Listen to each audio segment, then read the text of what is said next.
ఈ సినిమా చూసి నచ్చి మీరు డిస్ట్రిబ్యూట్ చేస్తారు అండ్ మీరు ఈ సినిమాకి బ్యాక్ చేసినప్పుడే మేము ఈ సినిమా బ్లాక్ బస్టర్ అని ఫిక్స్ అయిపోయాం సార్.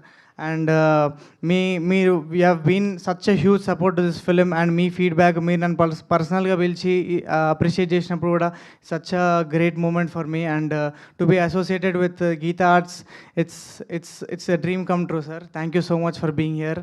సో దివానా ఎందుకు అంత స్పెషల్ అంటే ఎందుకు ఇంత ప్రమోట్ చేస్తున్నాం అంటే ఇలాంటి అంటే ఈ దివానా అనే సినిమా ఏ ట్రెండ్ని ఫాలో కాదు, ఏ రెఫరెన్స్ని కాపీ చేయదు, ఒక ఫార్ములా లేదు ఈ సినిమాకి. అండ్ మేము తీసుకున్న పాయింట్ ఇప్పటిదాకా తెలుగు సినిమాలనే రాలేదు. అంటే మీరు ట్రైలర్లో చూసిండ్రు, ఓకే బాగుంది అంతా, కానీ అసలు మ్యాటరే వేరు, అసలు మ్యాటర్ వేరు. ఒక టైమ్లెస్ లవ్ స్టోరీ. అంటే మనం ఒకప్పుడు ఆర్య సినిమా చూసినప్పుడు ఆర్య ఇప్పటికీ మనం మాట్లాడుకుంటాం, ఎందుకంటే టైమ్లెస్ లవ్ స్టోరీ. అలాంటి లవ్ స్టోరీలో లిస్ట్లో దివానా కూడా యాడ్ చేయొచ్చు.